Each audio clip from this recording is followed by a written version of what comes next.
tous, voici les titres de ce journal. Et puis dans le journal du dimanche, toujours un coup de cœur, bien plus qu'un coup de tête. C'est en effet ce que pensent les Français qui mettent Zinedine Zidane en tête du classement de leur personnalité préférée. George Bush a affirmé hier soir que le respect du cessez-le-feu dépendait du Hezbollah et que la formation radicale chiite avait subi une défaite au Liban. Je vous retrouve pour un prochain point sur l'actualité tout à l'heure à 20h.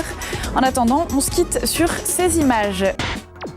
Bonjour à tous et bienvenue sur le plateau de Dieu merci. Merci de nous retrouver comme toutes les semaines avec Guillaume. Bonjour Guillaume. Bonjour Ariane. Et nous avons le plaisir de recevoir pour en parler Jean-Pierre sur notre plateau. Bonjour monsieur. Bonjour. Parce que dans ces cas-là, on parle aussi de patrimoine.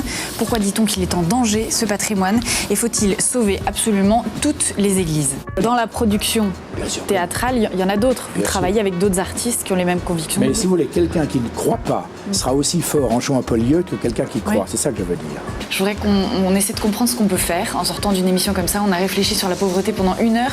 Qu'est-ce qu'il faut faire? Est-ce qu'il faut tous qu'on vende ce qui nous appartient, tous nos biens, et qu'on rejoigne les rangs du SAMU social ou qu'on devienne franciscain? Voilà. On a quand même l'impression que tout le monde a ça à cœur. Comment ça se fait qu'on n'ait pas réussi à bloquer quand même la destruction de ces églises qui choquent tout le monde? Et maintenant, Guillaume a quelques conseils de lecture à nous donner pour continuer à réfléchir sur ce sujet. Toujours en compagnie de Philippe Labro, d'Amélie Nothomb, d'Alexandre Jardin, de Didier Van Kevelaar, de Yann Moix et de Jean d'Ormesson.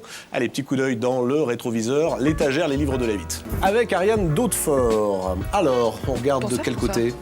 On regarde du côté de Clara Dupont-Mono. Pour son 3e roman, La Passion selon Juette, elle était venue sur le plateau des livres de la Vite nous parler de Juette, cette jeune fille de 13 ans qui vit au Moyen-Âge, qui est mariée très jeune et qui vit très mal ce mariage. Donc elle se met à détester absolument tous les hommes. Le clergé étant essentiellement composé d'hommes, elle se met par ricochet à détester le clergé.